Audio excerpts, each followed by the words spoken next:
Good day everyone. I-review lang natin itong unit ng Nighthawk Custom. So licensed Nighthawk Custom by RWA. So unahin natin dito sa may grip. So itong grip is polymer. Then yung trigger niya is adjustable yung trigger. So kahit hindi na kayo bumili ng aftermarket trigger, so kung gusto nyo ito, yung plain. Then yung mag catch niya is, so itong trigger lever niya is steel. Yung trigger niya is hindi siya steel. So meron siyang steel max screw dito sa trigger guard. Then itong mag catch niya is steel. So steel din yon yung max screw na yon. Yung max screw ng trigger guard. Steel din ito, itong trigger lever. So, para patunayan ko sa inyo na steel ito, magnet ito is, ayan. So, screwdriver. So, ayun, yung grip niya. Then, itong long dust frame niya is, hindi siya steel. So,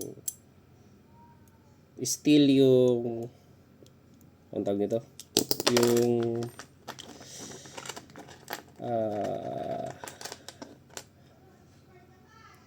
plunger spring. So, steel yung plunger spring niya. So, ayan. Medyo na, maliit lang kasi na steel yun, kaya nahuhulog. So, ayan, yung plunger spring, steel. Then, itong thumb safety, hindi siya steel. Itong hammer is steel. Ayan, steel yung hammer. Yung grip safety, hindi siya steel. Yung, ang tawag ito, strut, hammer strut, hindi siya steel. And then yung disconnector niya, luckily steel. Tapos yung ang tawag dun, yung sear is steel, yung sear. So yung sear is medyo mahirap lang kasi. Pero steel kasi, steel yun.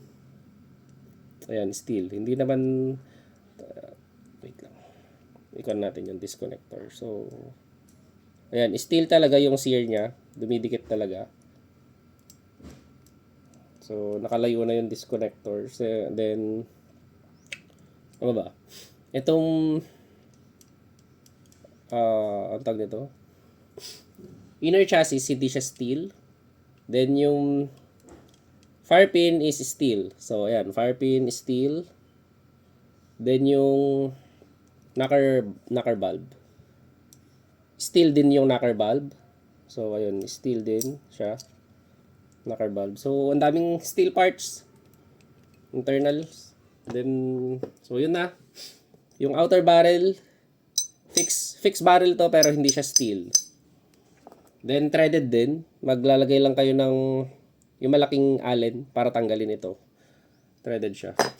Meron siyang free na adapter, barrel adapter. And then yung guide rod niya is may kasamang buffer at saka washer. Then 2-piece guide rod siya. Luckily, steel din siya. So, steel din. Kasi meron mga iba na hindi steel ito. Ito lang ang steel. Or ito ang steel, ito hindi. Wala siyang lalagyan ng guide. Sorry.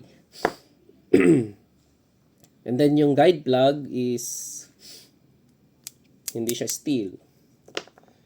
Then yung nozzle spring, pangit. And then ito yung sear spring niya. Steel siya pero pangit siya. Then meron siyang built-in hammer pad. Hindi siya steel. So hammer pad na hindi steel. And then yung chamber niya is hindi steel. Hindi rin steel yung inner barrel. Merong steel yung ito. Yung ang tawag dito? C cup. Basta C yan. C na nag-a-adjust. Yung nag-a-adjust ng hop. Purple yung backing. Then, i-measure natin yung inner barrel. Kung Ilan siya? So, pressure natin. Zero muna natin. So, ayan. Ayan siya. 6.0. So, ayun. 6.0 yung inner barrel. And then, yung slide is, ito. Ito yung slide. Slide stop muna. Slide stop muna tayo. Yung slide stop niya is steel. And then, yung slide is aluminum. Napakagaan. Yung screw niya is steel. Yung itong red dot mount is hindi siya steel. Front sight not steel. So yun lang. And then yung nozzle niya and the blowback housing is 100% Tokyo Marui compatible. So trinay ko na yung Edge or yung TTI na Hot Wheels pwede. Tapos yung Guns Modify na winter nozzle or yung Edge na long leg pwede siya. Or Edge na set pwede rin dito. So I can say na almost 100% TM High Kappa compatible. So dito lang siya hindi. Yung rear sight ng TM High Kappa na 5.1 hindi pwede dito. Hindi pwedeng palitan. So pwede siguro palitan niyo ng slide. Pwede. So ayun siya. Marami siyang steel parts, naka-fix barrel.